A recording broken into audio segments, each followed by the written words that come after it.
Okay, तो जैसा कि आप लोगों को पता है कि मॉक टेस्ट आज है नहीं, मैंने मैसेज कर ही दिया था, है ना।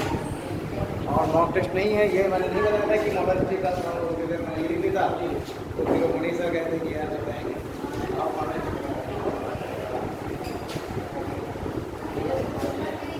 बाकी तो नहीं रहते।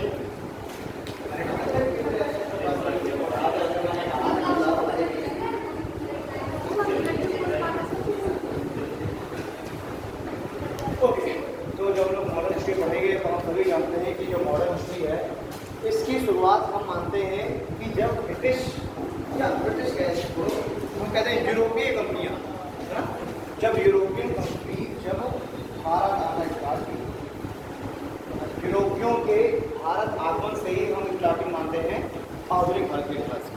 ठीक, अब यूरोपीय कंपनियां जब भारत आई तो यूरोपियों में सिर्फ ब्रिटिश कंपनी को ही थोड़ा हम बोलते हैं। यूरोपीय कंपनियों में सबसे पहले हम देखते हैं पुर्तगाली भारत आ रहे हैं, ठीक, फिर डच भारत आ रहे हैं इंग्लैंड से, डच के बाद फिर ब्रिटिश आ रहे हैं भारत, ठीक है, फिर फ्रेंच आ रहे हैं, स्वीडिश भी है, बट स्वीडिश में इतना बड़ा कोई इफेक्ट प्रभाव कोई बहुत बड़ा उनका योगदान रहा नहीं, इसलिए हम उसको ज़्यादा ध्यान देते हैं। हम मुख्य रूप से ध्यान देते हैं पुर्तगालियों को, डच को, ब्रिटिश को, फ्रेंच को, और भी अन्य कंपनियाँ आई, बट इम्पोर्टेंट ये है इनमें से भी सबसे ज़्यादा जो प्रभाव डाला पुर्तगालियों ने, ब्रिटिश ने और फ्रेंच ने, ठीक है। अब एक क्रम से यूरोपीय कंपनियां तो भारत आ रही हैं, अब भारत आकर के वो ट्रेड, पहले उन्होंने ट्रेड करना स्टार्ट किया, ट्रेड के साथ साथ फिर उन्होंने भारतीय पॉलिटिक्स में, भारतीय राजनीति में भी अपना हस्तक्षेप करना स्टार्ट किया। क्यों?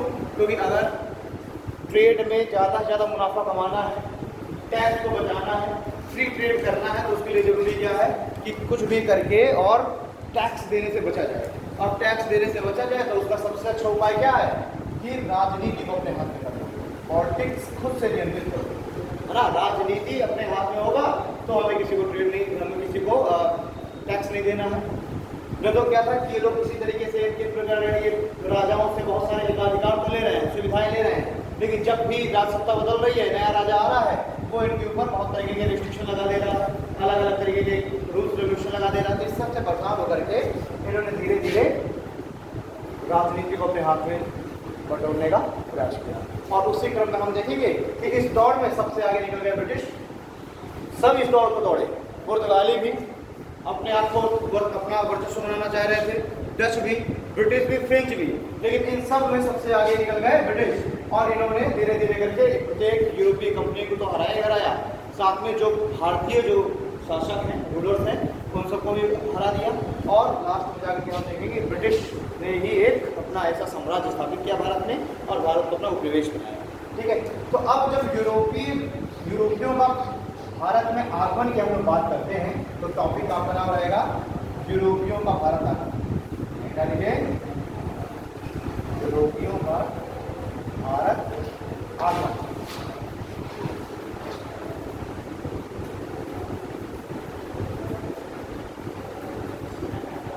यूरोपियों का भारत आगमन। अब यूरोपियों के भारत आगमन में हम सबसे पहले क्या देख रहे हैं, पुर्तगाल, सब डालिएगा पुर्तगाल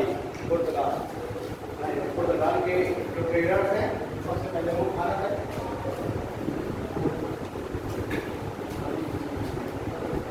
अब पुर्तगाली भारत आ रहे हैं तो उसका कोई ना कोई उसके पीछे का कारण भी होगा। हम पहले कारण देखें कि पुर्तगाली भारत आ रहे हैं तो आखिरकार क्या ऐसे कारण थे इसकी वजह से भारत आ रहे हैं। तो इसकी हम लोग 3 प्रमुख कारणों की बात करेंगे। एक कारण हो जाएगा राजनीतिक कारण था जिसकी वजह से पुर्तगाली भारत आया, आर्थिक कारण था और धार्मिक कारण। ठीक है, राजनीतिक, आर्थिक और धार्मिक 3 कारण। राजनीतिक कारण में भी हम देखेंगे तो एक कारण तो ये था 1493 में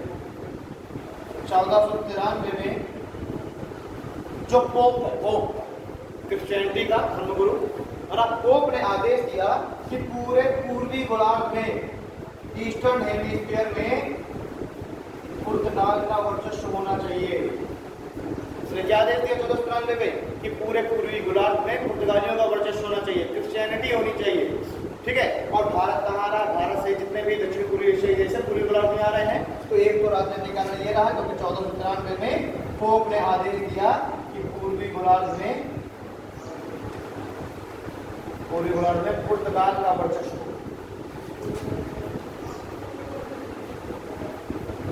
फर्स्ट कारण, ठीक है। दूसरे कारण में अगर हम देखें, दूसरा कारण क्या था, इस समय जो पुर्तगाल है वो एक तो विकास भी बहुत बढ़िया कर रहा था, इकोनॉमिकल डेवलपमेंट अच्छा कर रहा था, यहाँ पर शांति स्थापित थी। अब जब किसी देश में अर्थव्यवस्था में अच्छा विकास कर रहा हो देश, वहाँ पर शांति हो, ये सब जब चीजें होंगी तब फिर वो अन्य चीजों की ओर भी ध्यान देगा। अगर देश अपने ही अंदर समस्याओं में जूझ रहा है तो फिर कहाँ वो डेवलपमेंट की ओर ध्यान देगा। तो यहाँ पर शांति का युग चल रहा है, शांति का दौर चल रहा है, अच्छा बढ़िया, इसका इकोनॉमिक डेवलपमेंट बढ़िया है। तो जब इकोनॉमिक डेवलपमेंट है तो ये फिर अन्य चीजों में भी खर्च करेगा, ये खर्च करेगा कि जाकर के दूसरे देशों में भी जाकर ट्रेड करो। भाई ट्रेड करने के लिए भी तो पैसा चाहिए ना। अब अगर पुर्तगाल की ही इकोनॉमिक धराशायी चल रही है तो क्यों दूसरे देश में जाकर ट्रेड करने की कोशिश करेगा। तो एक ये, तो इस दौरान, इस काल के दौरान, इस दौर में पुर्तगाल में अर्थव्यवस्था, पुर्तगाल में अर्थव्यवस्था भी मजबूत थी, पुर्तगाल में अर्थव्यवस्था भी मजबूत थी और शांति का काल चल रहा था, ठीक है। उसके बाद एक और कारण राजनीतिक में देख लें, पुर्तगाल के जो शासक हैं, जो रूलर वर्ग है, उन्होंने भी अपने ट्रेडर्स को, है ना, अपने जो मर्चेंट्स हैं, इन सब को अपना सहयोग दिया। फिर बिना राजा के, अगर राजा इनको सहयोग ना दे, इनको मोटिवेट ना करे तो क्यों जो है नाविक जाते खोज करने नए रास्तों की। ठीक, तो एक कारण ये हो गया कि जो शासक वर्ग है, शासक वर्ग का संरक्षण मिला हुआ था, शासक वर्ग का संरक्षण मिला हुआ था किसे, नाविकों को और ट्रेडर्स को, ठीक है। फिर एक कारण और बहुत महत्वपूर्ण कारण था, कारण ये था कि अभी तक जो ट्रेड हो रहा था, ऐसा नहीं कि भारत की खोज ही पुर्तगालियों ने की, भारत तो बहुत पहले से ट्रेड कर रहा है ना, पश्चिमी देशों के साथ बहुत 2000-2500 साल पहले से ट्रेड कर रहा है भारत। लेकिन भारत समुद्री रास्ते से ट्रेड नहीं कर रहा था, भारत ट्रेड कर रहा था स्थल मार्ग से, भारत राष्ट्र ट्रेड कर रहा था स्थल मार्ग से होकर के, यानी आज का आदमी जो अफगानिस्तान है उससे होते हुए, ईरान होते हुए माल जाता था, आज का जो टर्की है, तुर्की के रास्ते, और कुस्तुनतुनिया होकर के, आज का जो इस्तांबुल है ना, उसको कहा जाता है कुस्तुनतुनिया से होते हुए एक स्थल खंड से, पतली सी एक स्ट्रेट के द्वारा यूरोप से जुड़ा हुआ है। सभी जानते हैं जो तुर्की है, तुर्की का जो इस्तांबुल है वो यूरोप में पड़ता है, बाकी शेष तुर्की एशिया में है, यानी एक बहुत ही पतली स्ट्रेट के द्वारा, एक पट्टी के द्वारा एशिया यूरोप से जुड़ा हुआ है तुर्की के रास्ते, ठीक। बाकी तो ऊपर भी ओशन, नीचे भी ओशन, बस एक पतली सी स्ट्रेट के द्वारा एशिया से यूरोप जुड़ा हुआ है, और कहाँ से है, तुर्की से, ठीक है। तो ये सारा जो भी ट्रेड है ये टर्की से होकर के और यूरोप जा रहा था, सारा वो एक स्थल मार्ग था व्यापार, ठीक। दूसरी चीज, कुछ ट्रेड ऐसे भी हो रहे थे जो कि थोड़ा बहुत जलमार्ग से भी हो रहे थे, और जलमार्ग से कैसे, दो जलमार्ग थे, एक तो अरब सागर से हम जाएंगे और अरब सागर से फिर हम गल्फ ऑफ पर्शिया होते हुए, ठीक, हरमुज स्ट्रेट से गल्फ ऑफ पर्शिया होते हुए, और फिर माल को थोड़ा सा स्थलखंड में लेके जाएंगे इराक, और इराक से फिर वहाँ थोड़ा सा स्थलखंड आ गया, और उसके बाद फिर हम मेडिटेरियन ओशन में ले गए, और मेडिटेरियन ओशन से ले जा करके और इटली में हम सारा माल उतारते थे। भाई ये स्थलखंड हो गया। एक काम करते हैं, मैं तुम लोगों को एक पोस्ट शेयर करता हूँ,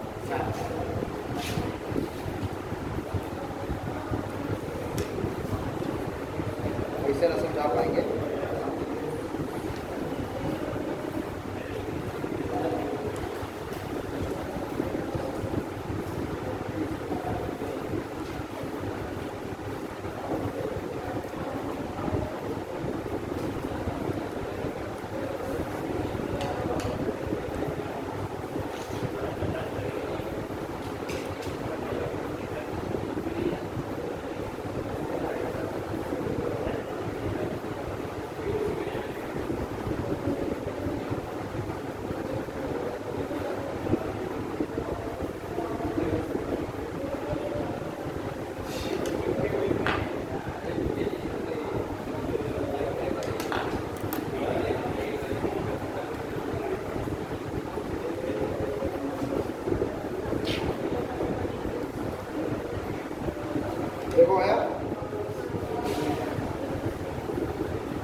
रहा है। समझ गया? ठीक। अब इसमें आप लोग देखेंगे 3 मार्ग दिखाए जा रहे हैं व्यापार के। एक तो स्थल मार्ग के थ्रू होकर के, यानी अफगानिस्तान से ईरान और फिर यहाँ से तुर्की होकर के कुस्तुनतुनिया के रास्ते,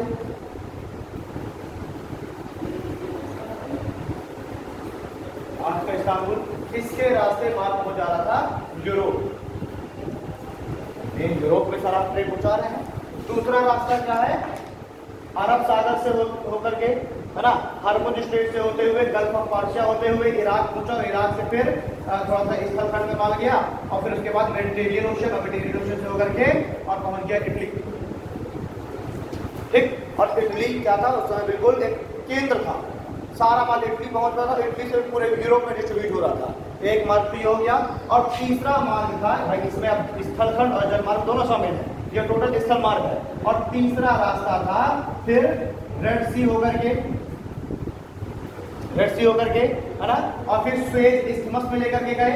आज तो स्वेज कैनाल बन गया, उस समय स्वेज कैनाल तो था नहीं, स्वेज इस्थमस था। अब तो स्वेज इस्थमस को काट करके स्वेज कैनाल बना दिया गया। ठीक है। तो रेड सी होते हुए और फिर इधर आ गए हम स्वेज इस्थमस से मिस्र आए, मिस्र से माल उतार लिए मेडिटेरियन ओशन पहुंचा दिए और मेडिटेरियन ओशन से भी कहां पहुंचा दिए? इटली। तो 3 रास्ते हैं, 2 रास्ते ये हैं और एक रास्ता ये स्थल खंड। तो इनसे होकर के बहुत ही प्राचीन समय से ट्रेड हो रहा प्रॉपर। लेकिन क्या हुआ कि 1400 ईस्वी के आसपास इस वाले क्षेत्र में ये वाला जो मार्ग है, इस वाले मार्ग को तो मिस्र ने अवरुद्ध कर दिया। मिस्र ने इस मार्ग को अवरुद्ध कर दिया कि भाई इस्थमस से आप माल लेके नहीं जाएंगे। यहाँ पर मिस्र ने अवरुद्ध कर दिया। ये वाला जो मार्ग है यहाँ पर इराक ने इसको अवरुद्ध कर दिया। ठीक। यानी कि जो मुस्लिम है ना, जो मुस्लिम ट्रेडर्स हैं, उन्होंने इन मार्गों को अवरुद्ध कर दिया। मिस्र भी एक मुस्लिम देश और इराक भी मुस्लिम देश। तीसरा मार्ग ये स्थल खंड वाला बचा। ठीक। इस स्थल खंड वाले मार्ग को तुर्की ने अवरुद्ध कर दिया। यहाँ भी इस्लामिक स्टेट ये हो गया कि ये तीनों मार्गों को कर दिया गया अवरुद्ध अरबों के द्वारा। अरब ट्रेडर्स थे, तो अरब ट्रेडर्स जो है पूरे ट्रेड में बहुत बड़ी भूमिका निभा रहे थे। वो क्या कर रहे थे कि सारा जो माल है वो भारतीय जो व्यापारी हैं, भारतीय व्यापारी में गुजराती व्यापारी प्रमुख थे। भारत से सारा माल जो गुजराती व्यापारी हैं वो लेकर के कहाँ आ रहे थे?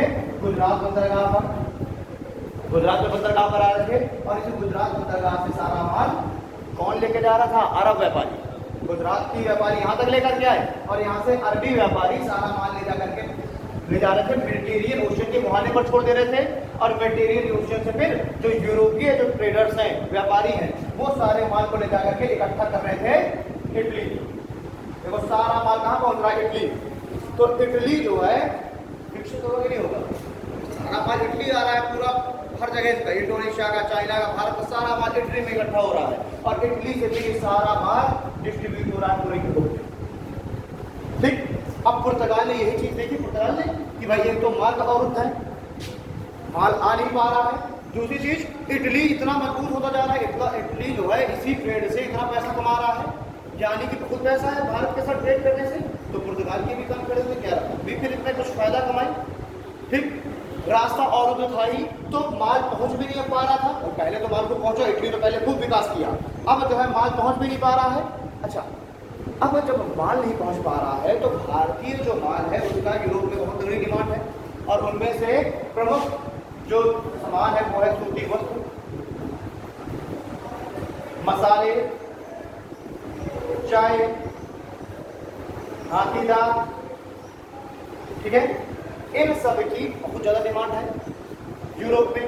माल अब पहुंच नहीं पा रहा है, जो पहुंच भी रहा है बहुत महंगा पहुंच रहा है, और आ भी रहा है जो इटली के थ्रू ही आ रहा है। तो पुर्तगाली जो शासक है उन्होंने क्या कहा कि अपने नाविकों को कहा कि आप भी जाइए और जाकर के भारत के लिए नए रास्तों की खोज करिए, ताकि हमें दूसरे के ऊपर डिपेंडेंट ना रहना पड़े और नए रास्ते के थ्रू माल का जो है प्रॉपर इंपोर्ट चालू हो जाए। ठीक।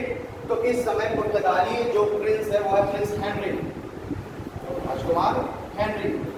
इसने अपने नाविकों को कहा कि जाकर के भारत और दक्षिण पूर्वी एशियाई देशों के लिए नए व्यापारिक मार्गों की खोज करो। इन मार्गों के अलावा ये मार्ग तो अवरुद्ध हो चुके हैं। ठीक है। तो अब कोई नया मार्ग खोजिए और नए मार्ग के लिए समुद्री मार्ग खोजिए। सीधी सी बात है, अभी तक तो इतना बड़ा समुद्री मार्ग तय करने कोई नहीं आया। सबको ये वाला रास्ता पता है, रेड सी होकर के और गल्फ ऑफ पर्शिया होकर के, ईरान की खाड़ी होकर के, सबको ये रास्ता पता है। लेकिन अब ये रास्ते चुके हो गए बंद, तो नया मार्ग हो जहाँ है, तो नया मार्ग देखिए उसमें दिखा रहा है कि नहीं दिखा रहा?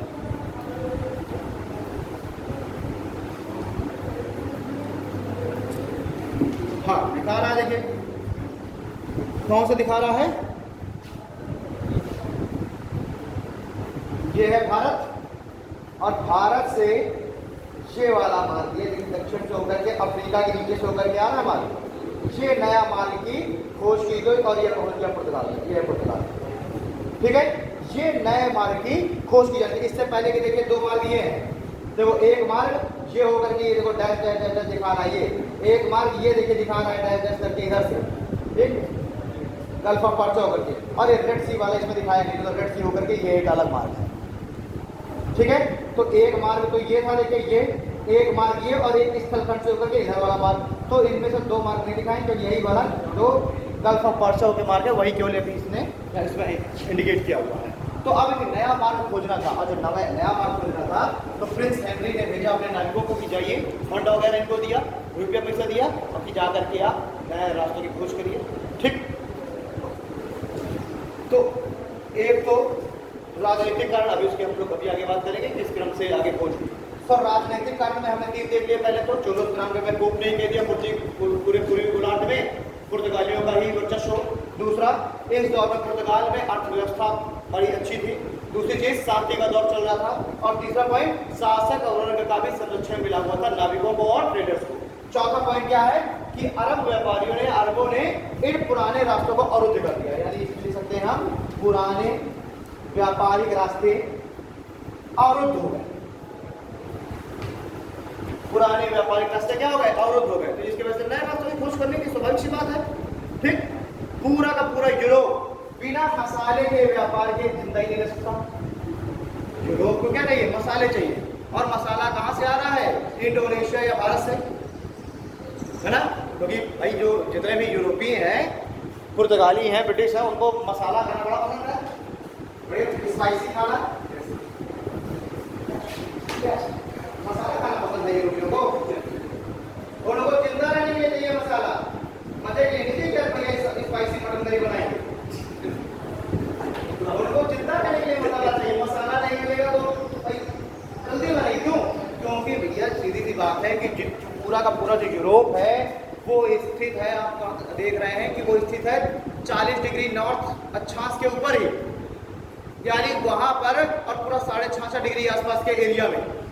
ठीक, शीतोष्ण कटिबंध में, शीतोष्ण कटिबंध। अब शीतोष्ण कटिबंध में सूर्य की जो किरणें हैं वो हमेशा पड़ती हैं तिरछी, लंबवत किरणें नहीं पड़ेंगी, तिरछी किरणें पड़ेंगी, और तिरछी किरणें पड़ेंगी तो उसमें ऊर्जा भी कम होगी। तो यूरोप में हम देख रहे हैं कि साल के 7 से 8 महीने तो वहां पर तगड़ी सर्दी रहेगी, और 4 से 6 महीने तो बिल्कुल बर्फ जमी रहेगी। बर्फ जमी रहेगी तो खाने का पड़ जाएगी शॉर्टेज। तो उनको क्या करना पड़ेगा कि गर्मियों के समय में ही अपने खाने को स्टोर करके रखना पड़ेगा, प्रिजर्व करके रखना पड़ेगा। खाने को क्या करना पड़ेगा? प्रिजर्व करना पड़ेगा। और चूंकि वहां पर जो है इतनी सब्जियां तो हो नहीं रही हैं, तो वो लोग खाने के रूप में क्या यूज करेंगे? मांस। तो खाना क्या है? मांस। तो अब मांस को प्रिजर्व करना है तो प्रिजर्वेटिव के रूप में क्या यूज किया जाएगा? मसाला। अचार घर में बनाया जाता है ना, तो मम्मी क्या डालती है अचार में प्रिजर्व करने के लिए? निर्मला मसाले डालती है। और क्या डालती है? कभी आज तक जिंदगी में अपने हाथ से इसे मसाला वो अचार निकाल लो? तो कभी कभी देखे होगे कि अचार में व्हाइट सी परत जमने लगती है, नहीं देखिए? कहाँ जमने लगती है? जब वो ऑयल कम होता है, तेल कम होता है, तो उसकी परत जमने लगती है, व्हाइट सी फूंद लगने लगती है। तो मम्मी क्या करती हैं? ऊपर का अचार निकाल के फेंक देती हैं, उसमें और तेल डाल देती हैं। तो जब तक जो है तेल में डूबा रहेगा अचार, तब तक सही रहेगा, है ना? तो प्रिजर्वेटिव रूप में क्या उसमें डाल दिया गया? नमक, मसाले और ऑयल, तेल। अब वो जो है एक तरह से और भी अचार बनता है, सूखा वाला, बढ़िया मसाला डाल कर सुखा दिया गया, वही प्रिजर्वेटिव। अब ये अगर ऐसा सूखा वाले में तो तेल नहीं पड़ता, क्यों खराब नहीं होता? क्योंकि उसको क्या किया गया? धूप में रखकर सुखा दिया गया, तब उसकी नमी खत्म होगी, नमी खत्म होगी तो खराब नहीं होगा। ठीक है, तो मसाले को प्रयोग किया जा रहा है प्रिजर्वेटिव के रूप में। मिठाई में भी प्रिजर्वेटिव यूज होता है, पता? अच्छा, एक बात, खोआ एक दिन आज घर जाना, खोआ उठना और उसको बाहर रख देना, रखा रहना, फिर जो ना रखना, कल देखना खराब हो जाएगा सब। ठीक है, अब फिर परसों फिर कल खराब हो जाएगा, फिर मम्मी से फिर स्टार्ट करना, उसके बाद कल फिर औटना खोआ, और फिर कल उसमें बढ़िया शक्कर वक्कर मिला के उसके पेड़े बना लेना और फिर रख देना, और फिर उसके बाद 3 दिन बाद खाना, सही रहेगा। तो ये सब क्या हो गया उसमें, है तो दोनों वही चीज, तो क्यों नहीं खराब हुआ पेड़ा, हुआ क्या खराब हो गया। इस बार के आरोप में क्वेश्चन आया था, लास्ट वाला जो आरोप हुआ था, क्वेश्चन आया था यही, तो मैं पूछ रहा हूँ तुमसे, गिलहरी, तो आखिरकार तुमने कुएं में, पहले तो कुआ को उठ कर रख दिया तो 24 घंटे में खराब हो गया, अब तुमने कुएं में तुमने चीनी मिला के पेड़ा बना दिया, तो ऐसा है क्या कि वो पेड़े के फॉर्म में आ गया इसलिए नहीं खराब हुआ, चीनी मिला दी, तो इसमें प्रिजर्वेटिव क्या है, चीनी है। तो आप जैम जेली बनाते हो तो प्रिजर्वेटिव क्या है, चीनी। तो आरओ में यही क्वेश्चन आया था कि जैम में प्रिजर्वेटिव रूप में क्या यूज किया जाता है, चीनी, ठीक है। तो मसाला, और जैसे मसाला प्रिजर्वेटिव है वैसे चीनी प्रिजर्वेटिव है। तो अब इन लोगों को अपने खाने को प्रिजर्व करना है, यानी कि संरक्षित करना है। संरक्षित करने के लिए क्या मिलाएंगे, मसाला, तो इनको चाहिए मसाला। और दूसरी चीज मसाला होता है गर्म, तो इसलिए भी इनको गर्मी के लिए भी मसाला चाहिए, इसलिए बिना मसाले के पेट के तो जिंदा रह ही नहीं सकते। दूसरी चीज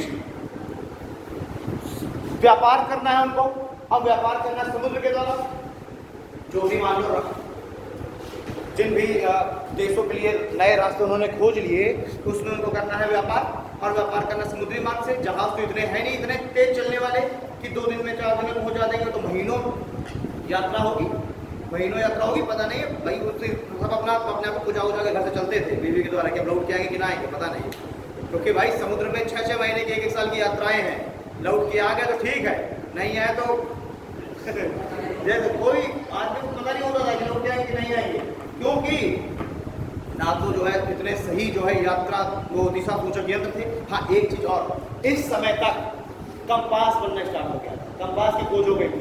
अब जब ये पुर्तगालियों ने जब रास्तों की खोज की भारत के लिए, नए व्यापारिक मार्गों की, तो इस समय तक टेक्नोलॉजी का भी विकास हो चुका था। ये भी मैं लिख दे रहा हूँ, तकनीकी का विकास, और तकनीकी का जब विकास हुआ तो इसमें हम देखेंगे कंपास बन गया, दिशा सूचक यंत्र। तो इससे ही बड़ा फायदा मिला, पता चल गया आपकी भाई इस तरफ हमें आना है डायरेक्शन में, डायरेक्शन में हमारा, ठीक है। अब ये लोग 6-6 महीनों की यात्रा में निकलते थे, तो अपने साथ बड़ी मात्रा में खाना वगैरह लेके जाते थे 6-6 महीने के लिए, 7 साल के लिए, तो उसके लिए भी चाहिए प्रिजर्वेटिव, तो इसलिए इनको चाहिए किसी भी हाल में नहीं हो मसाला। तो पुर्तगाली जो शासक है उन्होंने भेजा अपने नाविकों को, सेलर्स को, कि जाओ और जा करके दक्षिण पूर्वी एशियाई देशों के लिए, भारत के लिए नए व्यापारिक, ठीक है। तो हमने देखी है राजनीतिक कारण, देख लिया, ये है राजनीतिक कारण। फिर आता है आर्थिक कारण। तो आर्थिक कारण क्या था, पूरे यूरोप में इस समय तक बात फैल चुकी थी कि भारत गोल्डन स्पैरो है, बिल्कुल भारत क्या है, गोल्डन स्पैरो, सोने की चिड़िया है, और अगर कैरियर बनाना है तो कहाँ जाओ, भारत जाओ, ठीक है। क्योंकि वही कैरियर का है ना, मसाले में ना जो ज्यादा बिक रहा है तो कैरियर है, तो मसाले में कैरियर है, तो इन्होंने कहा मसाला लेके आना है भारत से, तो भाई भारत चलना है। तो भारत का जो संसाधन है, भारत के जो संसाधन है, भारत की जो समृद्धि है, इसने भी इन पुर्तगालियों को भारत आने के लिए आकर्षित किया। भारत के मसाले ने, भारत की आर्थिक संपदा ने, है ना, इन सब ने पुर्तगालियों को भारत आने के लिए आकर्षित किया। तो आर्थिक कारण हो गया, और फिर हो गया धार्मिक कारण। धार्मिक कारण ये है कि अब ईसाई जो धर्म है वो अपने आप को एक्सपैंड करना चाह रहा है, ठीक है। ईसाई मिशनरीज अब अपना प्रचार प्रसार करना चाह रहा है, ईसाई धर्म का प्रचार प्रसार करना है इन लोगों को। भाई पोप ने आदेश दिया ना कि ईसाई धर्म का प्रचार प्रसार करो, पूर्वी गोलार्ध में ईसाईयत होनी चाहिए। तो धार्मिक कारण भी है, क्योंकि ईसाई धर्म का ये क्या करना चाह रहे थे, प्रचार करना चाहते थे, ईसाई धर्म का प्रसार, ठीक है, ये हो गए। और चौथा कारण तो तकनीकी कारण है कि इस समय तकनीकी का विकास हुआ, जहां जो शिप है अच्छे शिप बनने लगे, तेज, थोड़ा सा अपेक्षाकृत ज्यादा तेज चलने वाले शिप बनने लग गए, ज्यादा माल को अपने साथ लेके चलने वाले शिप बन गए, ठीक है। और दिशा सूचक यंत्र बनने स्टार्ट हो गए, ठीक है। तो ये सब कारण रहे जिसकी वजह से पुर्तगालीस भारत है, ठीक। तो हो गया कारण। अब हम देखते हैं आरंभ एवं विकास।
रफली समझ लो क्या क्या बना है।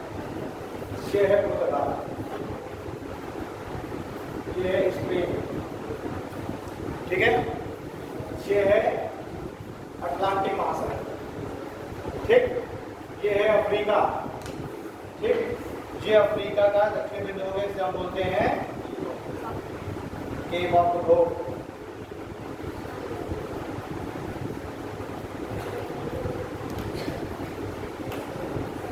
केप ऑफ गुड होप, ठीक है, आशा का अंतरिक्ष, इसे बोलते हैं आशा का अंतरिक्ष।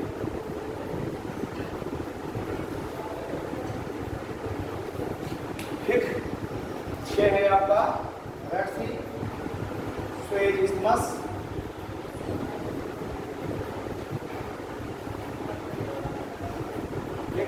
Mediterranean ocean,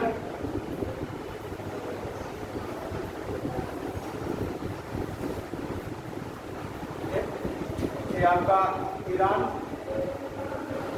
Afghanistan, Pakistan, India, ठीक है, gulf of Persia, gulf of Persia, ठीक है। अब मैंने बताया था कि एक रास्ता तो ये वाला था इस तरीके से, तो जा रहे हैं कि अच्छा ये यहाँ पर ये जो है ये आपका इस्तांबुल तरीके से हम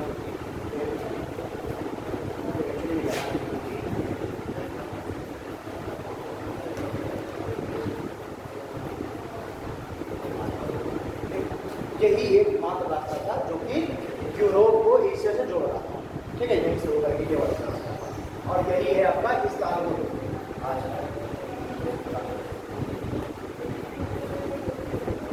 ठीक, तो एक तो रास्ता ये जो था ये बंद हो गया, यहाँ से होकर के और चले जाते थे मेडिटेरियन ओशन, ये बंद हो गया।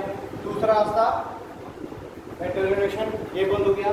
तो अब भेजा गया कि भाई जाइए और जाकर के नए रास्ता, मतलब पुर्तगाल से आना है भारत, तो अगर ये वाला रास्ता खुला हो तो आराम से बढ़िया, ये क्या है स्थल मार्ग से होते हुए, इधर से होते हुए और भारत आ जाते, तो ये वाला रास्ता पकड़ करके ये वाला रास्ता भारत आ जाते। लेकिन अब चूंकि ये रास्ता हो गया बंद, तो दूसरा रास्ता इनको पता था कि यहाँ से होकर भारत चले जाए, ये भी है बंद, तीसरा भी बंद, तो भैया नया रास्ता खोजना है। अब नया रास्ता यहाँ पे इसलिए हिम्मत नहीं पड़ी थी, क्यों? क्योंकि यहाँ से देखोगे तो समुद्र दिखाई देगा, अटलांटिक ओशन है, अटलांटिक ओशन उससे दिखाई देगा। तो जब प्रिंस हेनरी ने जब मोटिवेट किया कि जाओ जाके बाहर निकलो, तो 1487 में एक नाविक ने हिम्मत दिखाई, ठीक, और उसका नाम था बारथोलोमेव डियाज।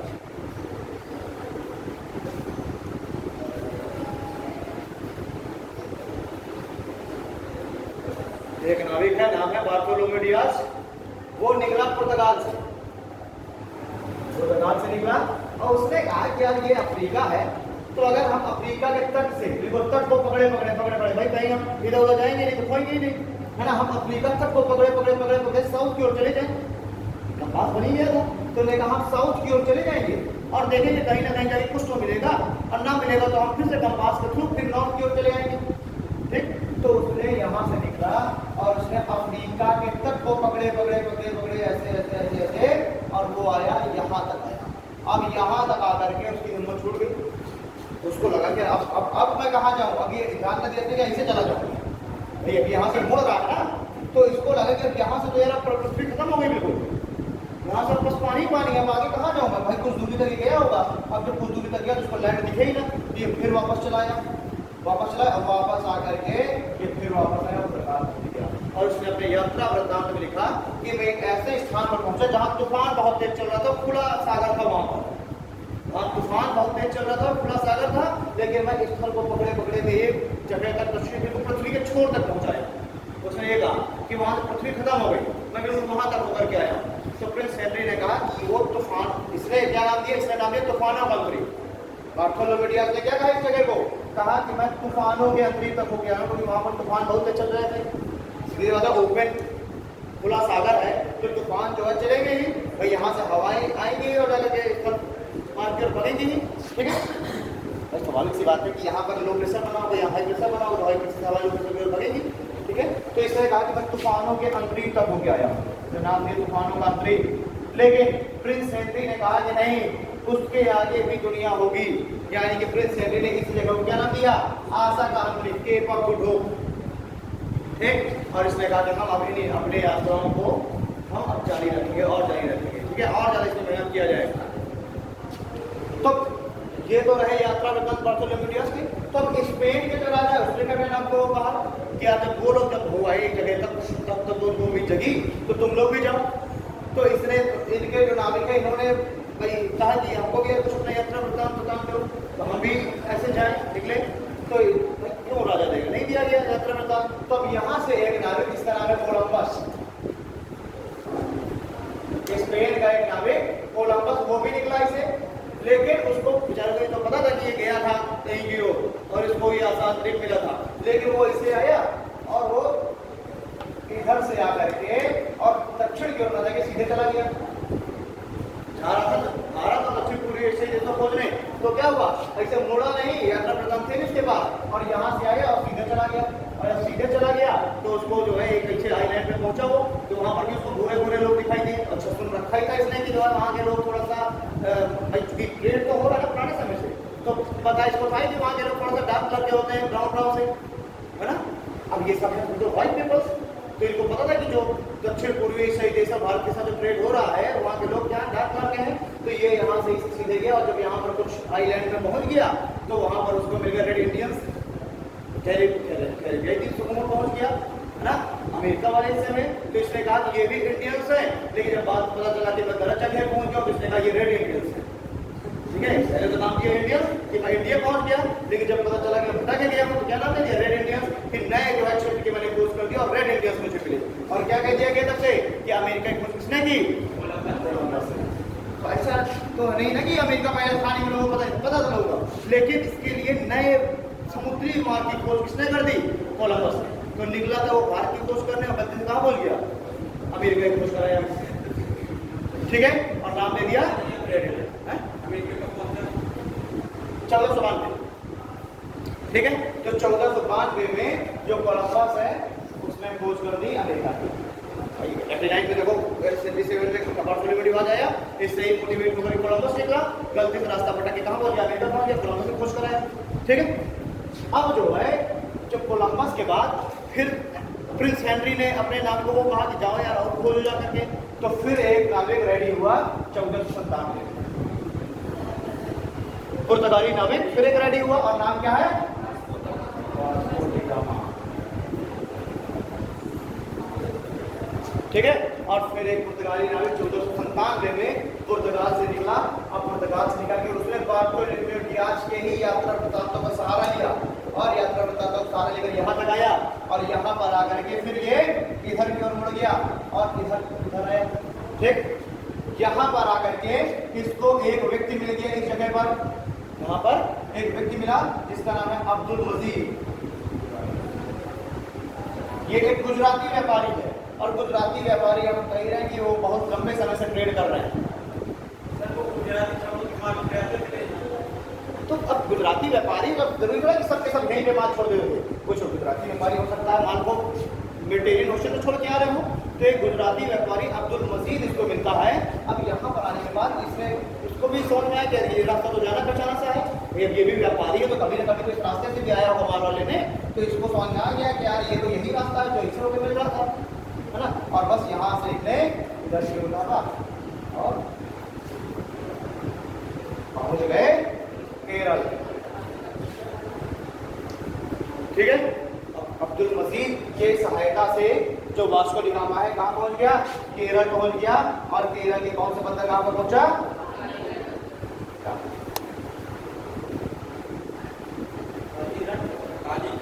कालीकट। ठीक है, तो केरल के कालीकट बंदरगाह पर पहुंच गया वास्को डी गामा। ठीक, अब निकला था 1497 में, पहुंचा कब, 1498 में, एक साल तो लगेगा नहीं। 1498 पहुंचा, साथ में अब्दुल मजीद। अब जब जैसे ही केरल की कालीगढ़ बंदरगाह पर उतरा तो केरल का आदमी कौन से कलर का होगा, भाई इक्वेटर के नजदीक है, इक्वेटर के नजदीक है तो वहां पर सूर्य की किरणें ज्यादा लंबवत पड़ेगी, ज्यादा ऊष्मा होगी तो लोग कैसे होंगे, काले होंगे। तो जब ये वास्को डी गामा यहाँ उतरा तो क्या हो जाएगा, बिल्कुल हुजूम मच जाएगा लोगों को, इसको देखने वालों का, सफेद आदमी आया है ना। तो इसको देखने वालों का क्या मच गया, बिल्कुल भीड़ मच गया, क्या यार कोई व्हाइट पीपल आया। उन्होंने नहीं देखा था भाई, पहले तो ट्रेडर्स लेके जा रहे थे, अपना बेच दे रहे थे, तो यूरोपीय व्यापारी नहीं भारत जा रहे थे। अभी जब वास्को डी गामा आया तो एक तो बढ़िया टकरी रही होगी और बिल्कुल व्हाइट रहा होगा, तो बिल्कुल बेहतरीन लग रहा होगा, बिल्कुल अलग। तो यहाँ पर जब भीड़ बिल्कुल मच गई तो मेरे राजा के पास भी न्यूज़ पहुंची कि एक अलग तरीके का बिल्कुल एक इंसान आया है हमारे दरगाह पे। तो फिर इनका राजा आया तुरंत इससे मिलने, नाम क्या है, जमोरिन। ठीक, जमोरिन है, जमोरिन ने इसका भव्य स्वागत किया, बेहतरीन वास्को डी गामा का, इसको बेहतरीन जो है अपने यहाँ रखा। ठीक, उसके बाद जब फिर वास्को डी गामा ने कहा कि मैं जा रहा हूँ, है ना, अब अनुमति दीजिए, तो अब जमोरिन क्या करेगा, इसको पठौनी बांध के देगा, है ना। और ये बताओ तुम्हारे यहाँ बुआ आती हैं तो बुआ को जो है क्या मान के देती हो, जो होता है घर में वो देती हो कि बाजार से खरीद के देती है। गाँव की अगर बात कर लीजिए, शहर में तो सभी कुछ खरीदना पड़ता है। गाँव में अगर बुआ आती थी मई के 2-4 महीना रह के जब जाने वाली थी, तो गाँव घर में अगर आधार हो रही तो रहने तो दोगे कि जो है उनको छोला बाजार से मंगवा के फिर 20 किलो भर के दोगे, जो होगा वही तो दोगे ना। तो इनके यहाँ क्या होता था केरल में, केरल में एक वैली मैंने बताई थी आपको, साइलेंट वैली। केरल में क्या है, साइलेंट वैली बोलते हैं, बाउल ऑफ स्पाइसेस। अच्छा, बाउल ऑफ स्पाइसेस में मसाले होते हैं और वहाँ काली मिर्च बहुत बढ़िया होती है, तो इसको बांध के दिया गया पठौनी में मसाला और काली मिर्च, और ये तो इसको जो है मसाले वसाले बढ़िया बांध के दिया जमोरिन ने। और जब वापस जब 1560 में ये वापस जब 1500 ईस्वी में 1500 ईस्वी में जब ये वापस पहुंचा पुर्तगाल, तो जितना इसको उपहार मिला था जमोरिन के द्वारा, उस सब उपहार को थोड़ा बहुत उसको यूज कर उसने निकाल लिया अपने घर में, और बाकी सबको क्या कर दिया, बेच दिया। कुछ अपने मोहल्ले वाले को थोड़ा बहुत उपहार कमा लिया, बाकी सब बाजार में बेच दिया। और जब बाजार में बेचा तो इसको जो टोटल जो खर्च आया था इसका आने जाने का सब मिला करके, उससे 60 गुना ज्यादा का मुनाफा हो गया। लगभग 1 लाख रुपए खर्च है तो 60 लाख रुपए के आसपास कैसे माल बेचा, तो इसको 60 गुना मुनाफा हुआ। तो इससे जो और जो इसके आस पड़ोस पड़ोसी हैं, तो उन पड़ोसी को तो देखेंगे कि यार जो है ये अभी जब भारत गया था तो कुछ नहीं था इसके पास, हम लोग तो कर्जा मांग के गया था कि भारत, और आया तो इतना पैसा अचानक से, तो धीरे बात है कि पड़ोसी को जल्दी टेंशन होगी कितना पैसा कहाँ से कमा लाया। पड़ोसी को पता चला कि भारत गया था, वहाँ से कुछ ये कांड करके आया है, तो पड़ोसी भी अपने हो जाएगा, हम भी जाए, है ना। तो इसका एक पड़ोसी एक पुर्तगाली वो रेडी हो गया 1500 ईस्वी में, जैसे ही आया 60 गुना इसने मुनाफा कमाया। तो इसका एक पड़ोसी, इसका नाम है अल्ब्रीज कैब्रॉन। अल्ब्रीज कैब्रॉन ये रेडी हो गया कि भैया हमें भी जाना है, हम भी जाएंगे। अब अल्ब्रीज कैब्रॉन ने सोचा कि ये जब पठौनी में इसको जब इतना मिला है और इस 60 गुना मुनाफा कमाया है, तो मैं जाऊंगा वहां जोर जबरदस्ती से मांग के लेके आऊंगा, जबरदस्ती छीन छान के लेके आऊंगा, है ना। तो और ज्यादा मैं देख रहा भाई वो थोड़ा सा ज्यादा होती है, वो आगे लड़ जाते हैं क्या, हाँ हरारी तो थी लेकिन जो है चलना भी चाहिए, है ना। तो ये वो वाला ये बन के जाएगा कि मैं जबरदस्ती अब लेके आऊंगा। तो ये गया अपने साथ कुछ ज़्यादा लोगों को लेकर के, इसको लगा कि वहाँ पर ऐसे हैं ट्राइबल्स हैं, उनको डरा धमका के छीन छान के ज़्यादा सामान लेके आएंगे। तो ये अल्ब्रीज कैब्रॉन 1500 में पहुँच गया कालीगढ़ बंदरगाह। अब वहाँ जाकर के जमोरिन के साथ इसका युद्ध हो गया, अल्ब्रीज कैब्रॉन का, और जमोरिन ने इसको हरा दिया, हरा के भगा दिया जमोरिन ने। अब जब जमोरिन ने हरा के भगा दिया तो जमोरिन ने अब आदेश दिया कि कोई भी यूरोपीय यहाँ नहीं आएगा लेने। एक मौका देख के सब लोग अब छीनने में चले आ रहे हैं। तो जमोरिन ने अब कह दिया कि अब यहाँ पर कोई आएगा नहीं, और जब नहीं आएगा तो पुर्तगाली जो शासक उनको टेंशन हो गई कि यार अच्छा इसने सब बना बनाया कि खराब कर दिया, और बढ़िया चाहते तो 4 दिन रहते, हाँ तो रोडते बढ़िया मार करता। तो अब वापस से वास्को डी गामा को जिम्मेदारी दी गई कि भैया तुम ही जाओ, तुमसे बड़ा पूछता जमोरिन है, वापस से जाओ। तो 1501 में वास्को डी गामा वापस भारत आया, 1503 आया, 1 में आया था, हाँ ना 1501 में आया था, 3 में वापस गया।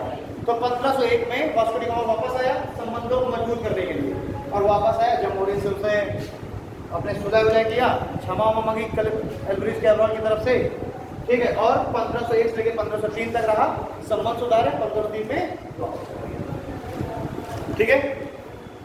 1503 में जाता है 2 साल तक ऐसे ही सिस्टम रहा है। 1505 में पुर्तगालियों के द्वारा पहला एक गवर्नर भारत में अपॉइंट कर दिया गया, Francisco de Almeida.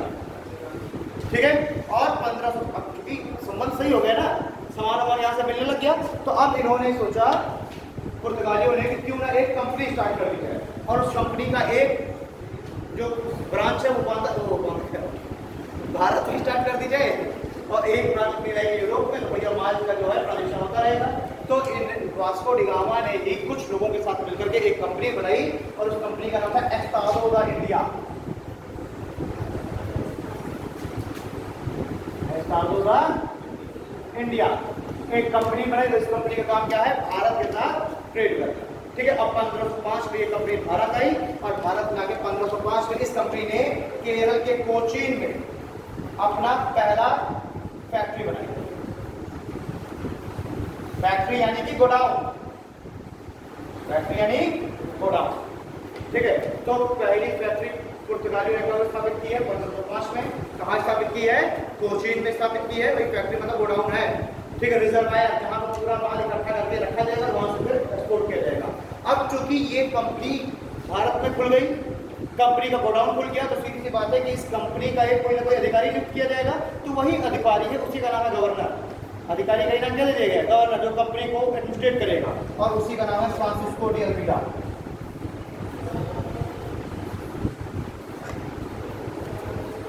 Francisco de Almeida.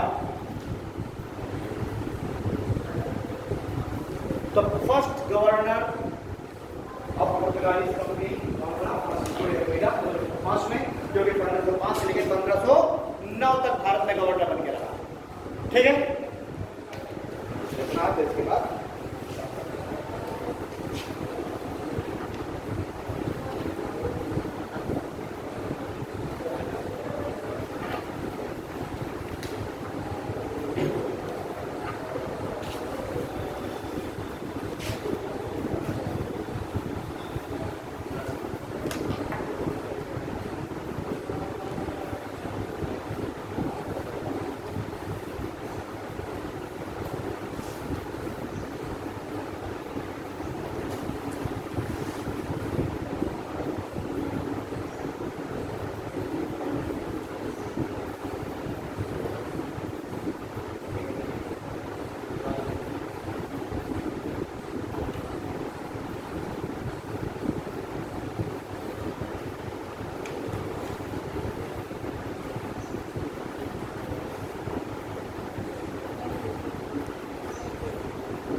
तो एक काम करते हैं, आराम है वो विकास से लिख लेंगे, कहीं डालिए। पहले वो आपने लिख लिया था पुर्तगालियों का भारत आगमन। कारण आपने 3 तरह लिखे ही हैं, राजनीतिक, आर्थिक और धार्मिक। तो मैंने बता दिया डिटेल अपने आप। ठीक है, कहीं डालिए आरंभ एवं विकास। इसका आरंभ और विकास हम देख रहे हैं, पुर्तगाली कंपनी का आरंभ और विकास। देखो 1487 ईस्वी में 1487 ईस्वी में एक पुर्तगाली नाविक 1487 ईस्वी में एक पुर्तगाली नाविक बार्थोलोमेडियास 1487 ईस्वी में एक पुर्तगाली नाविक बार्थोलोमेडियास अफ्रीका के पश्चिमी तट, अफ्रीका के पश्चिमी तट के साथ साथ, अफ्रीका के पश्चिमी तट के साथ साथ, अफ्रीका के पश्चिमी तट के साथ साथ अफ्रीका के दक्षिणी तट तक आया, अफ्रीका के दक्षिणी तट तक आया और उसने प्रिंस हेनरी को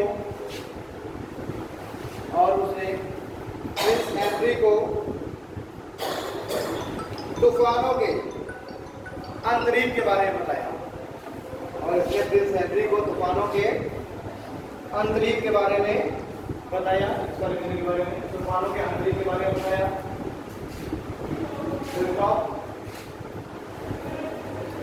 प्रिंस हेनरी ने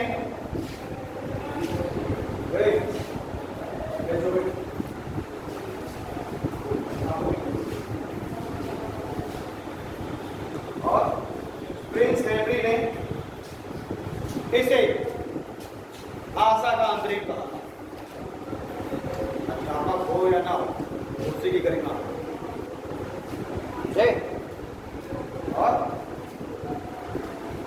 प्रिंस हेनरी ने इसे आशा का अंतरिक्ष कहा।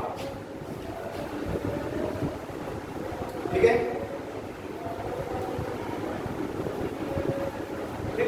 थोड़ी ज्यादा देखिए, क्योंकि प्रिंस हेनरी का मानना था कि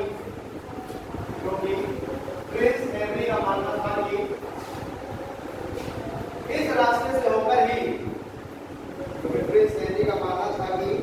इस रास्ते से होकर ही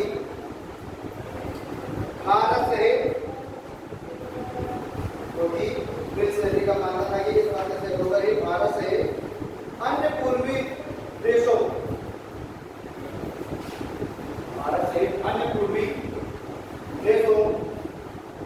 के रास्ते की खोज की जा सकती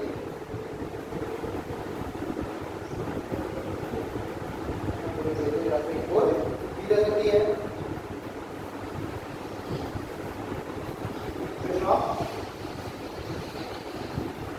इससे प्रेरणा लेकर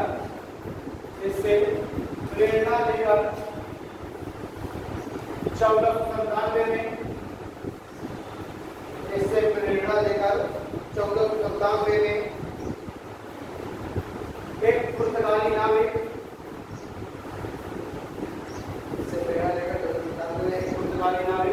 वास्को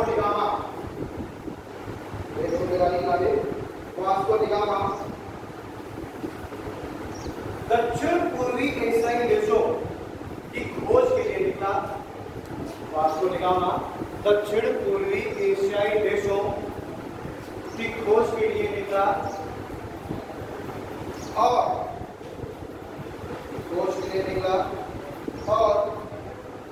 1498 में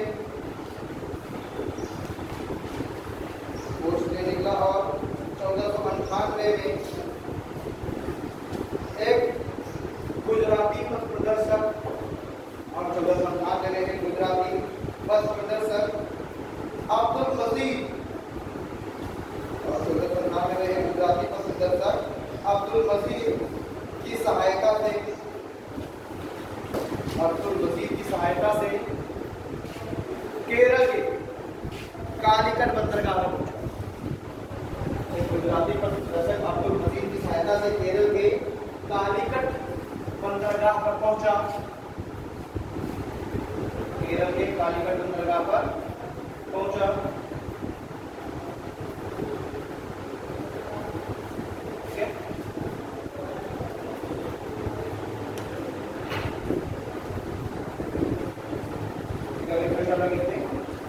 यहीं पर वास्को डी गामा की मुलाकात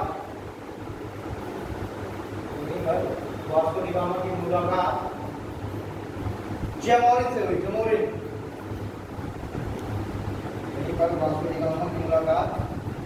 से हुई। जिसने इसका स्वागत किया, जिसने वास्को डी गामा का स्वागत किया।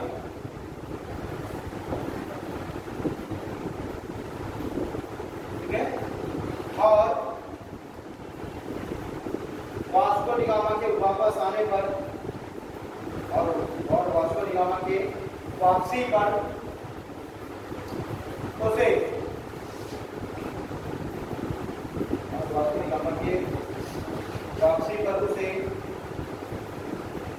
मसाले का अन्य वस्तुएं उपहार स्वरूप, वास्को डी गामा के वापस आने पर उसे मसाले का अन्य वस्तुएं उपहार स्वरूप दी,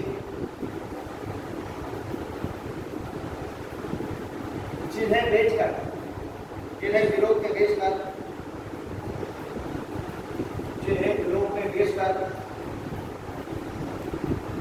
वास्को डी गामा ने, इन्हें यूरोप में भेजकर वास्को डी गामा ने अपने कुल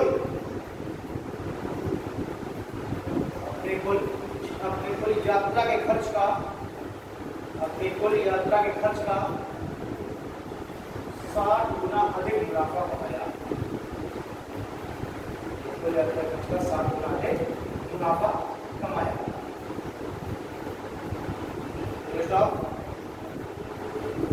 वास्को डी गामा ने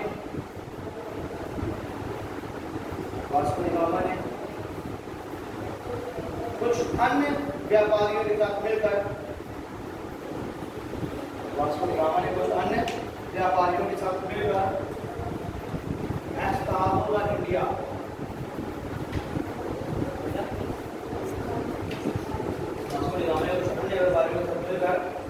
एस्तादो इंडिया नामक व्यापारिक कंपनी की स्थापना की।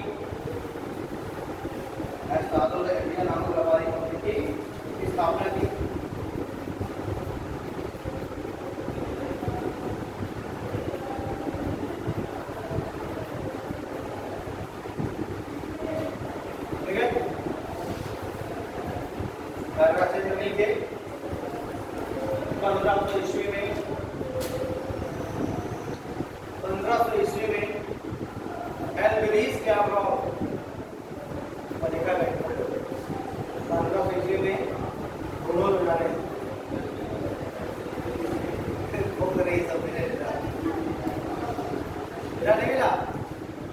इतना मेहनत ढूंढने में करोगे तो मेहनत तो सुनने में कर लोगे। क्या मैं बोल रहा हूँ एल्ब्रीज कैब्रॉल लिख लोगे, ढूंढने में बेचारे बड़े बोर्ड में मेरे नहीं रहा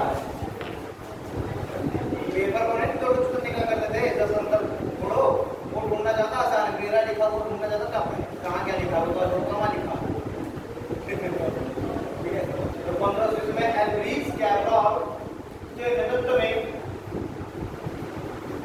नाविकों का एक समूह, 1500 ईस्वी में एल्ब्रीज कैब्रॉल के नेतृत्व में नाविकों का एक समूह कालीकट बंदरगाह पहुंचा। नाविकों का एक समूह कालीकट बंदरगाह पहुंचा और उसने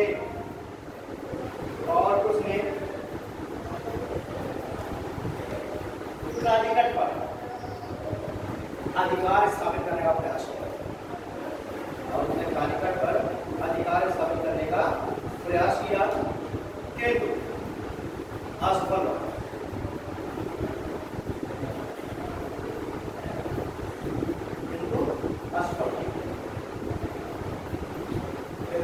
तो 1501 ईस्वी में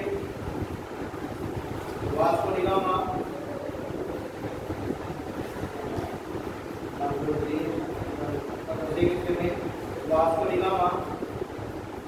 पुनः भारत आया। वास्को डी गामा पुनः भारत आया और 1503 तक भारत में रहा। 1503 तक भारत में रहा।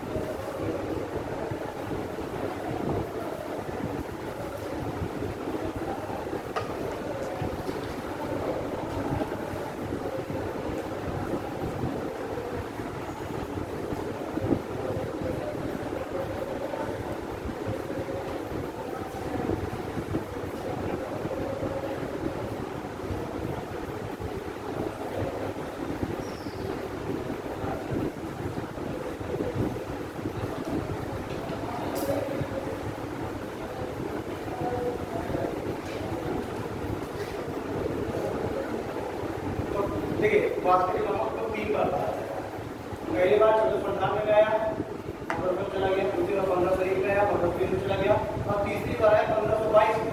अब 1524 तक रहा और यहीं मर गया। ठीक है, तो कहाँ पर मरा? कोचीन में ही मरा 1524 में। फिर 3 बार भरता है, पहले तो वही कोचीन में ही इसको दफना दिया गया, बाद में उसको बदला दिया गया, वहाँ पर इसको दफनाया गया। ठीक है, तो बार वास्को डी गामा 1522 में भारत आया। तीसरी बार वास्को डी गामा 1522 में भारत आया और 1524 में केरल के कोचीन में इसकी मृत्यु हुई। 1524 में केरल के कोचीन में इसकी मृत्यु हुई।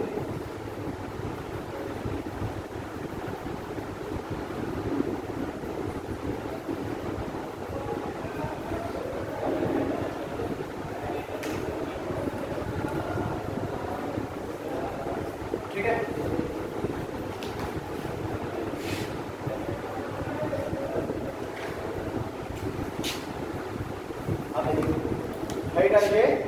पुर्तगालियों की नीतियां, यहां पर विभिन्न चरण, ऐसा करें, पुर्तगाली नीतियों के विभिन्न चरण, पुर्तगाली नीतियों के विभिन्न चरण, पुर्तगाली नीतियों के विभिन्न चरण। यहाँ पर हम 3 चरणों में बांट के देखेंगे पुर्तगाली नीतियों को, पॉलिसीज को विभिन्न चरणों में 3 चरण।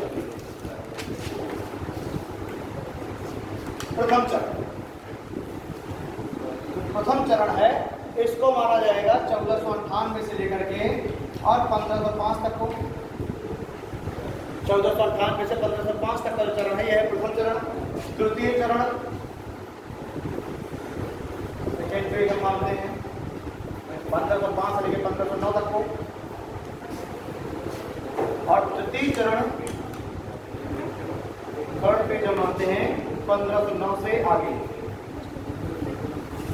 1509 से आगे 3 चरण। ठीक है, पुर्तगालियों के विकास के क्रम के यहाँ भारत में जो इनकी पॉलिसी है। अब ये प्रथम चरण है, इस प्रथम चरण को हम कहते हैं कंडीशनल ट्रेड। यहाँ पर ये पुर्तगालियों ने कौन सी पॉलिसी अपनाई, तो पुर्तगालियों ने कंडीशनल ट्रेड की पॉलिसी अपनाई, कंडीशनल ट्रेड की पॉलिसी अपनाई। ठीक है, इसको कहेंगे सशर्त व्यापार।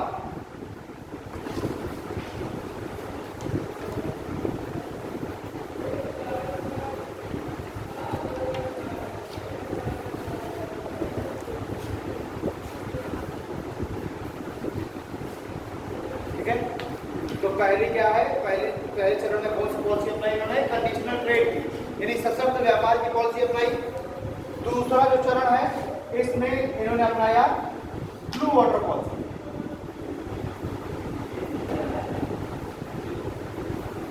नीले जल की नीति या शांत जल की नीति, नीले जल की नीति या शांत जल की नीति। जल नीला कहाँ होता है,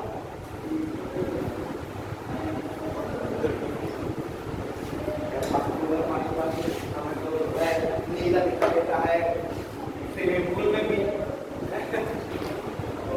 अभी एटलस पूरा देखे उठा के, एटलस का सबसे डार्क नीला जल कहाँ पर दिखाई देगा, जहाँ पर समुद्र गहरा है। ठीक है, बिल्कुल अगर आपने तट के बगल में देखोगे तो आपको ओशियन ब्लू क्या कहते हैं, स्काई ब्लू कलर का दिखाई देगा। जहाँ खुला है वहाँ पर स्काई ब्लू कलर का दिखाई देगा, और जहाँ पर गहरा है वहाँ पर डार्क ब्लू दिखाई देगा। ठीक है, और समुद्र जहाँ पर गहरा होगा वहाँ पर सबसे ज्यादा शांत भी होगा। समुद्र जहाँ सबसे गहरा होगा वहाँ क्या होगा, सबसे ज्यादा शांत होगा, और वहीं पर ब्लू होगा। तो ये दूसरी जो नीति है, दूसरा जो चरण है, इसमें शांत जल की नीति अपनाई गई है। उसके बाद ब्लू वाटर पॉलिसी, मतलब कि गहरे जल के क्षेत्र में यानी समुद्र में अपना अधिकार है।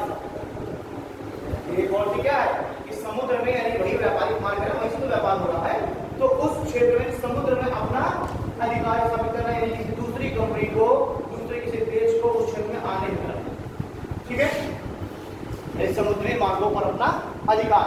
और तीसरा जो पॉलिसी है वो है साम्राज्य विस्तार की पॉलिसी, साम्राज्य विस्तार की। ठीक है, तो पहली जो नीति है, देखो क्रम से देखिए, पहली जो नीति इन्होंने अपनाई व्यापार की, सशर्त व्यापार, कंडीशनल ट्रेड, हाथ पांव जोड़ के कुछ भी करके ट्रेड करना। फिर दूसरी ब्लू वाटर पॉलिसी, यानी कि समुद्र के क्षेत्र में अपना अधिकार स्थापित कर लेना, दूसरे किसी कंपनी को, दूसरे किसी देश को भारत में आने देना, है ना। और तीसरा क्या है, तीसरा साम्राज्य विस्तार, भारत में अपने साम्राज्य का विस्तार चालू कर देना।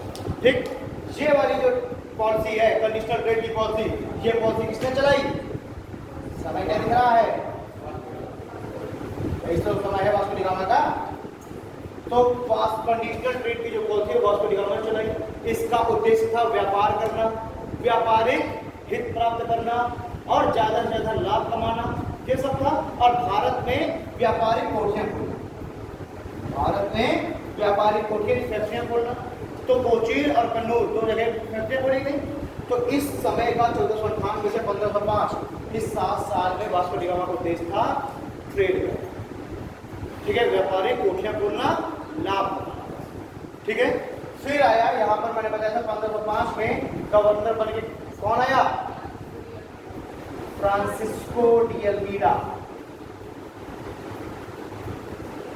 इसने पॉलिसी चलाई फ्रांसिस्को डी अल्मीडा ने, शांत जल की नीति, यानी कि समुद्री क्षेत्रों पर अपना अधिकार कर लो, ठीक है, फ्रांसिस्को डी अल्मीडा ने चलाई। और फिर आया 1509 में ये मर गया फ्रांसिस्को डी अल्मीडा। 1509 में अगला गवर्नर आया कौन? Alfonso de Albuquerque.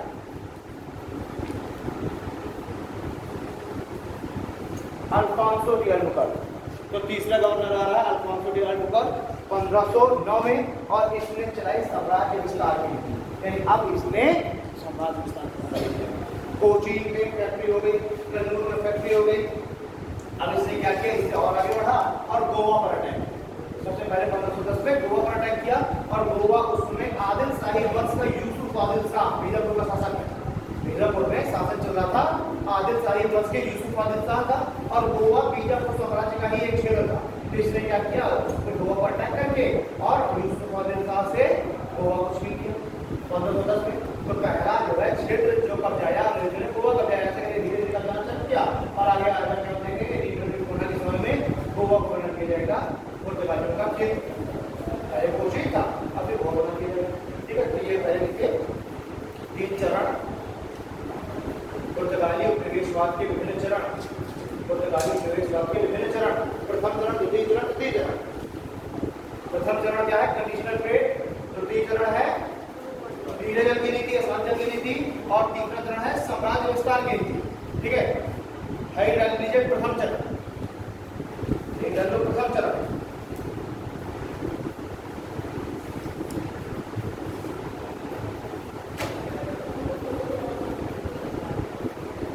ठीक है, लिखिए प्रथम चरण को कंडीशनल ट्रेड, प्रथम चरण को कंडीशनल ट्रेड यानी सशर्त व्यापार। प्रथम चरण को कंडीशनल ट्रेड यानी सशर्त व्यापार की नीति के नाम से जाना जाता है।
हाँ, इस चरण को कंडीशनल ट्रेड या सशर्त व्यापार की नीति के नाम से जाना जाता है।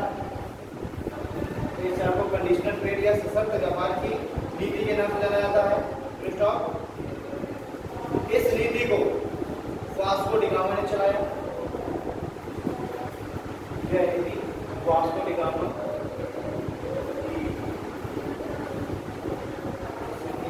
वास्को डी गामा ने चलाया। इस चरण का उद्देश्य व्यापार करना,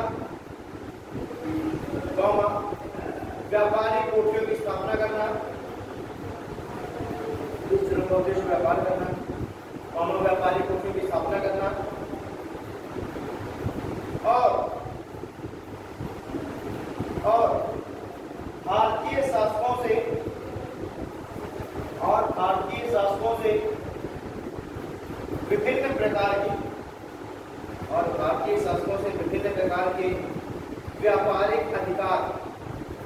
और भारतीय शासकों से विभिन्न प्रकार के व्यापारिक अधिकार एवं सुविधाएं प्राप्त करना।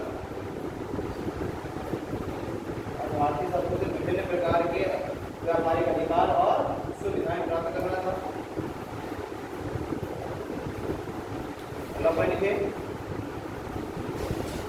इस चरण में सबसे पहली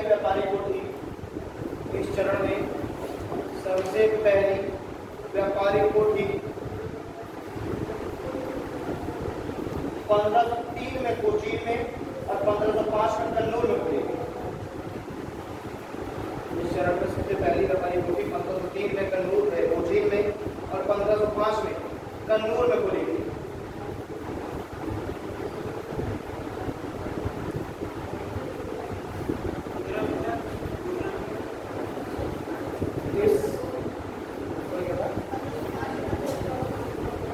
दूसरा बता दे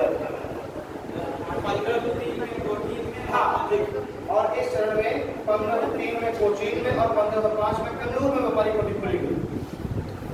1503 में कोचीन और 1505 में कन्नूर में व्यापारिक कोठी खुली गई। फिर आप दूसरा लिखे द्वितीय चरण कब से चला 1505 से 1509 तक। द्वितीय चरण 1505 से 1509।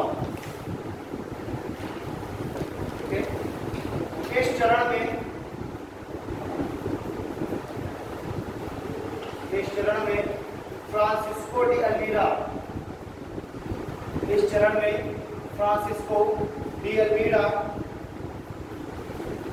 पुर्तगाली गवर्नर बनकर भारत आया। इस चरण में फ्रांसिस्को डी अल्मीड़ा पुर्तगाली गवर्नर बनकर भारत आया।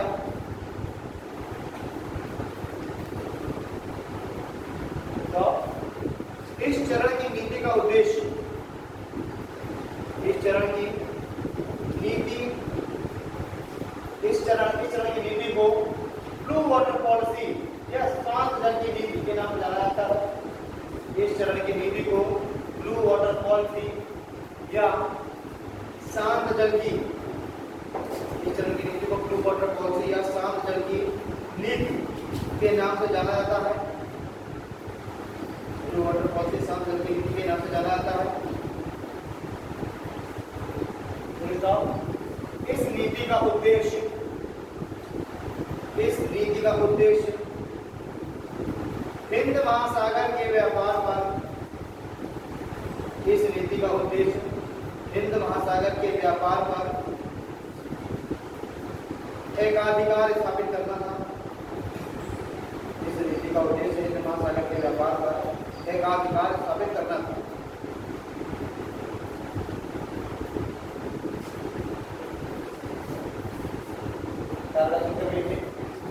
अल्मीड़ा ने हिंद महासागर के व्यापार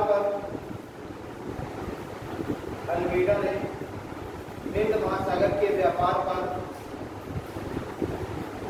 अपना एकाधिकार स्थापित करने के लिए, अल्मीड़ा ने हिंद महासागर के व्यापार पर अपना एकाधिकार स्थापित करने के लिए 1508-9 महासागर के क्षेत्र में अपना एकाधिकार स्थापित करने के उद्देश्य से 1508-9 में गुजराती, तुर्की और मिस्र के व्यापारियों को पराजित कर दिया।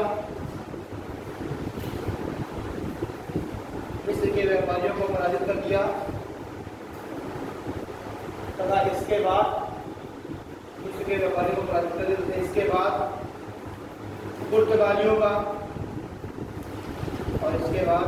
पुर्तगालियों का हिंद महासागर के व्यापार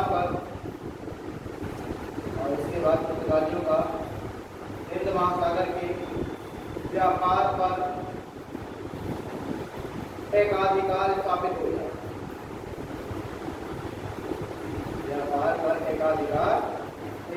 हो गया।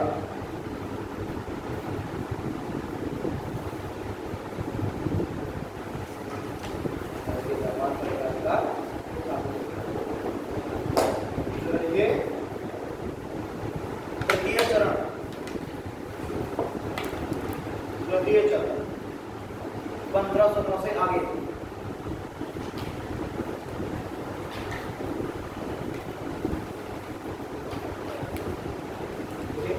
इस चरण की नीति को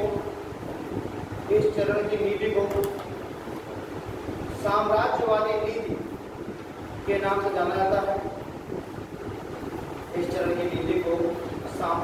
नीति के नाम से जाना जाता है।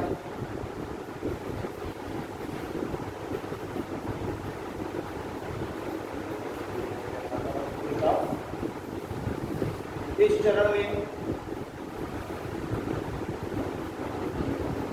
अल्फांसो दी अल्बुकर्क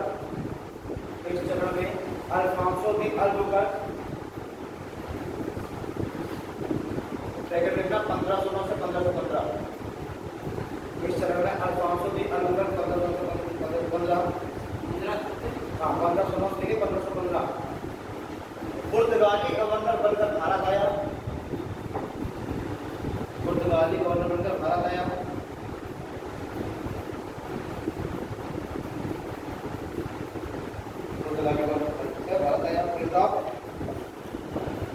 यह साम्राज्यवादी प्रवृत्ति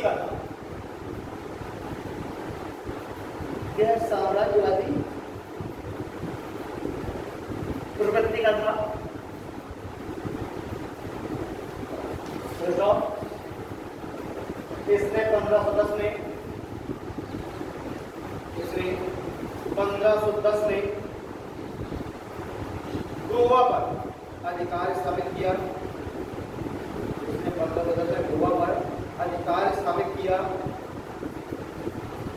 और वहां पर एक व्यापारिक कोठी की स्थापना की।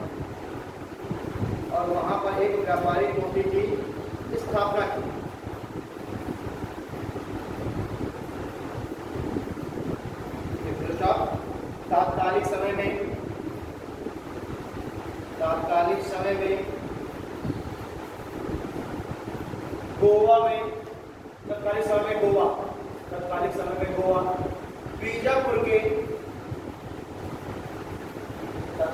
में गोवा बीजापुर के आदिल शाही वंश के शासक यूसुफ आदिल शाह के अधीन था। तात्कालिक समय में गोवा बीजापुर के आदिल शाही वंश के शासक यूसुफ आदिल शाह के अधीन था।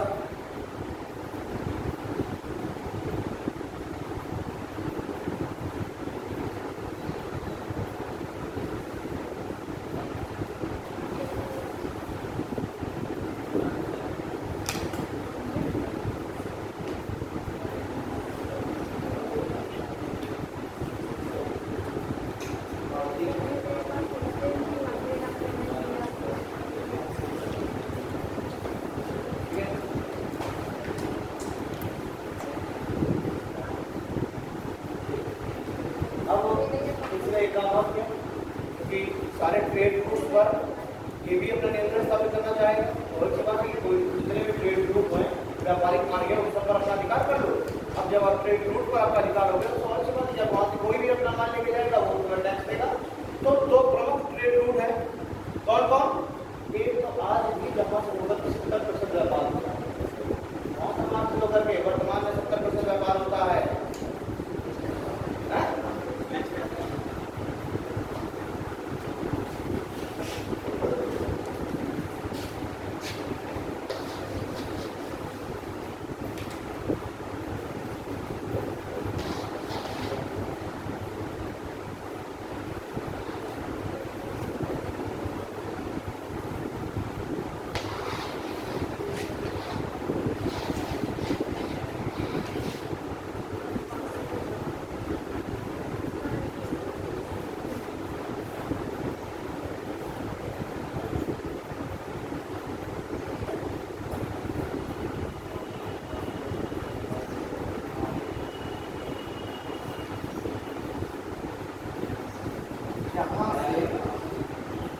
जो कि चला जाता है इस वाले रास्ते साउथ चला जाता है और ये वाला जो रास्ता है ये भी सिंगापुर यहाँ पर ये मलेशिया इसको कहते हैं मलक्का स्ट्रेट, बोलते हैं मलक्का स्ट्रेट। ठीक है, यहाँ से होकर के आज भी 70% जो व्यापारिक जहाज है इसी मलक्का स्ट्रेट से होकर आते हैं और यही है देखो सिंगापुर है ना। और सिंगापुर की जो स्थिति है जो बिल्कुल लोकेशन है वो ऐसी है कि अंतर्राष्ट्रीय ढाबा बन गया है।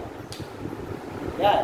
ढाबा तो है, हाईवे के किनारे ढाबा होता है, ट्रक वाला वही तो रुकता है खाना पानी सबके लिए, और ढाबे के बगल में पेट्रोल पंप होता है तो चाहे डीजल लेना हो चाहे सोना हो चाहे खाना पानी चाहिए हो कहाँ रुकेगा? ढाबा में, हाईवे के किनारे होता है ढाबा।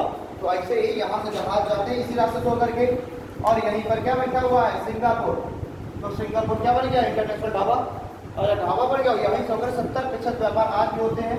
यही तो कारण है कि सिंगापुर रातों रात इतना बड़ा हो गया, इतना डेवलप हो गया।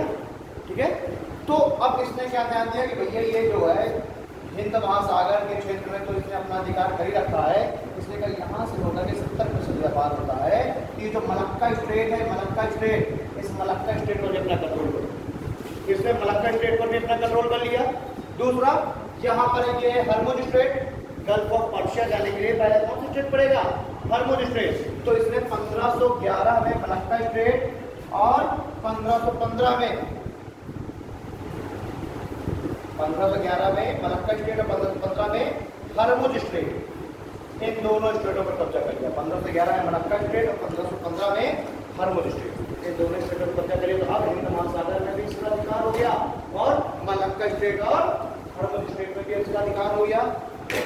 जितने सारे महत्वपूर्ण व्यापारिक रास्ते हैं उन पर इसका अधिकार हो गया। अब कोई भी अगर दक्षिण पूर्वी एशियाई देशों से कोई भी माल जाएगा तो बिना इनको टैक्स दिए नहीं जा सकता। ठीक, अब ये एक और नीति भी आगे जाकर के गवर्नमेंट को जारी करेंगे, जिसमें अब उनको टैक्स देना ही पड़ेगा। अगर कोई भी जहाज बिना टैक्स दिए बिना इनको तो क्या बोलते हैं उसको हफ्ता बिना दिए अगर निकलना चाहता है कोई भी जहाज तो खुद ही उसको लूट लेते हुए जहाज। ठीक, तो इसके आगे हम लोग करेंगे अगली क्लास में। रहेगी हाँ।